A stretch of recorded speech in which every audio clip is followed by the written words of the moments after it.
Okay ल सुरुमा चाहिँ के हुन्छ भन्दा motion of charge particle that is electron in an electric field है कि त कस्तो भनेर क्वेसन आउँछ भने so that the path of an electron in an electric field is parabolic in nature.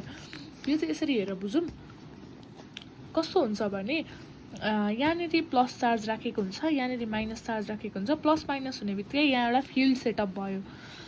Field setup भएपछि यो फिल्ड चाहिँ डाइरेक्टेड टुवर्ड्स तलपट्टि फिल्ड डाइरेक्टेड भयो। अनि यो इलेक्ट्रोन चाहिँ सुरुमा यहाँ छैन क्या, यहाँभित्र छिरिसकेको छैन, यो बाहिरै छ इलेक्ट्रोन। अनि बाहिर हुँदा चाहिँ यो इलेक्ट्रोन एउटा इनिसियल भेलोसिटी यु भनौँ, यु भेलोसिटीले मुभ गरिरहेछ आफ्नै डिरेक्सनमा मुभ गरिरहेछ। यहाँ भएपछि के भयो भने इलेक्ट्रोन भनेको त हाम्रो नेगेटिभ चार्ज भयो।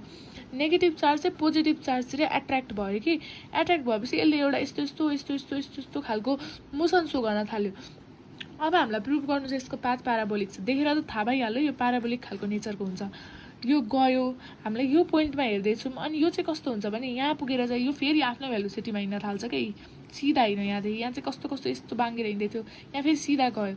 अनि यसको वाइ कम्पोनेन्ट यसको एक्स कम्पोनेन्ट या थीटा एङ्गल बनाउँछ है।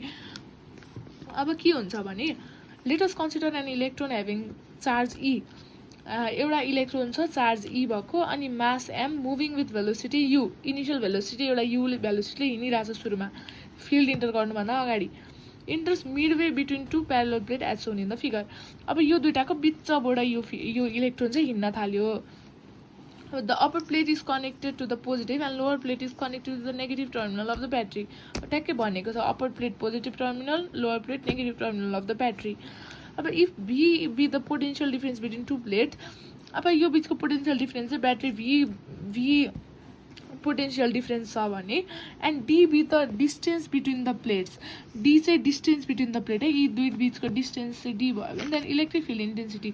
इलेक्ट्रिक फिल्ड इन्टेन्सिटी जसलाई क्यापिटल ईले डिनोट गरिन्छ, भी बाई डी हामीले पहिले पढेको कुरा हो यो। अनि के भयो भने as soon as the electron enters in an electric field it experience a force in upper direction attraction भएर which is given by X नै। अब यो इलेक्ट्रोन यहाँ as soon as it enters in electric field है, यसले चाहिँ एउटा force experience गर्छ अप्पर डिरेक्सनमा ड्यु टु एट्र्याक्सन है। अनि यो फोर्स चाहिँ एफआई भनेको हाम्रो क्युई भनिन्छ। क्यु भनेको अब चार्ज अफ एन इलेक्ट्रोन भइहाल्यो, अनि ई भनेको इन्टेन्सिटी। अब फोर्स भनेको मास इन्टु एक्सलरेसन, मास इन्टु एक्सलरेसन है।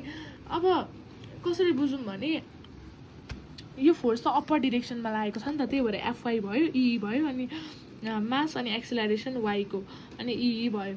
अनि ए को निकाल्दा ई बाई एम भयो।